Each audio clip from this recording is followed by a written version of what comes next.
कहानी की शुरुआत एक बड़े से शहर से शुरू होती है। यहाँ जॉय नाम का लड़का एक पहाड़ी पर बैठकर बीच की तरफ देख रहा था। समुंदर में एक लेडी नहा रही थी और उसकी खूबसूरती ने जॉय का ध्यान खींच लिया था। इस लेडी का नाम रोज था और जॉय उसे ही छुपकर देखने लगा था। रोज को देखते देखते जॉय गलती से आवाज कर देता है, जिसके बाद रोज भी उसे देख लेती है। रोज को अपनी तरफ देखता पाकर जॉय इतना घबरा जाता है कि वो घबराकर बीच से भाग जाता है। कुछ देर बाद जॉय अपने माता पिता के साथ बाजार में घूम रहा था। उसके साथ उसकी छोटी बहन भी थी और इसी बीच उसे बाजार में रोज नजर आती है। रोज भी बाजार में शॉपिंग कर रही थी। शॉपिंग करने के बाद जब वो जाने लगती है तो जॉय उसका पीछा करने लगता है। रोज को एक होटल में काम था। जॉय भी उसका पीछा करते करते उसी होटल में आ जाता है जिस होटल में रोज आई थी। देखते ही देखते वो रोज के कमरे के बाहर भी पहुंच जाता है। इसी बीच रोज जब अपनी चप्पल उठाने बाहर आती है तो उसकी नजर जॉय पर पड़ जाती है। वो जॉय से पूछती है कि क्या तुम बीच वाले लड़के हो? जॉय ना कहकर वहाँ से जाने लगता है, लेकिन रोज उसे रोककर कमरे में बुलाती है। उसकी बात मानकर जॉय कमरे में आता है।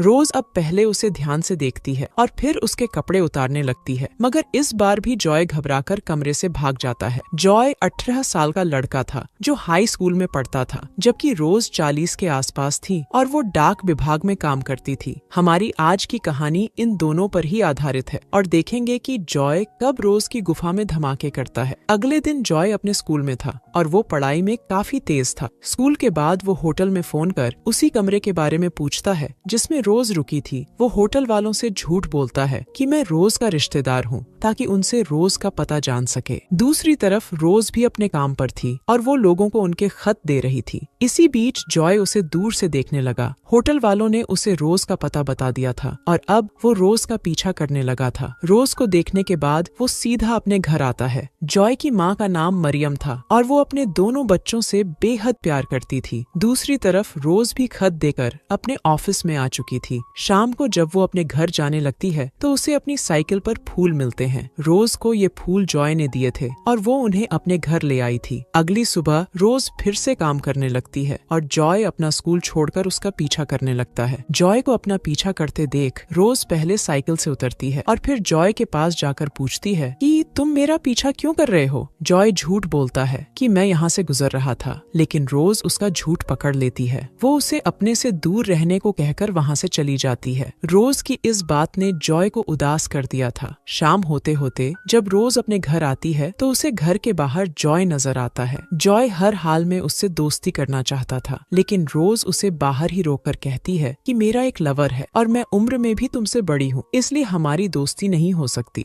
इतना कहकर वो जॉय को चलता करती है और घर का दरवाजा बंद कर लेती है। रोज अभी दरवाजे के पास ही खड़ी थी कि तभी उसे जॉय के गिरने की आवाज सुनाई देती है। वो जल्दी जल्दी बाहर आकर उसे संभालती है। गिरने के कारण जॉय के एक हाथ पर चोट लग गई थी, जिस कारण रोज उसे अपने घर में ले आती है। घर में आते ही वो उसकी मलहम पट्टी करने लगी। जॉय उससे उसके लवर के बारे में पूछता है तो रोज उसे बताती है कि वो किसी काम से दूसरे शहर गया है और वो जल्दी ही वापस आ जाएगा। अब जॉय उससे पूछता है कि तुम होटल में क्या कर रही थी? इसके जवाब में रोज उसे बताती है कि इस घर में काम हो रहा था, इसलिए मैं एक दिन के लिए होटल में ठहरी थी। रोज की बात सुनकर जॉय कहता है कि मैं होटल में डर गया था, लेकिन आज ना तो मैं डरूंगा और ना भागूंगा। उसकी बात सुनकर रोज उसे अपने बेडरूम में ले आती है। वो भी काफी दिनों से प्यासी थी, इसलिए वो अपनी गुफा में धमाके चाहती थी। वो जैसे ही अपने कपड़े उतारने लगती है तो जॉय का पतलून में ही पानी निकल जाता है। जॉय आज भी कुछ नहीं कर पाया, जिस कारण रोज उसे घर जाने को बोलती है। जॉय जाते जाते उससे पूछता है कि क्या मैं दोबारा आ सकता हूँ? उसकी बात सुनकर रोज कुछ नहीं बोलती, जिस कारण जॉय वहाँ से चला जाता है। अगले दिन जॉय पहले स्कूल जाता है और फिर दारू खरीद कर सीधा रोज के घर पहुँच जाता है। रोज उससे उसके माता पिता के बारे में पूछती है। जॉय बताता है कि मेरे पापा एक अमीर कारोबारी हैं। मेरी माँ को फोटोग्राफी का शौक था। मेरे पापा ने मेरी माँ के लिए एक स्टूडियो भी तैयार करवाया था, लेकिन मेरी माँ फोटोग्राफी में सफल नहीं हो पाई, इसलिए आजकल उसका स्टूडियो बंद ही रहता है। बातें करने के बाद जॉय रोज से छेड़छाड़ शुरू कर देता है और उसके गर्म होते ही वो उसकी गुफा में उंगली भी डाल देता है। इस बार जॉय ने अपने हाथ से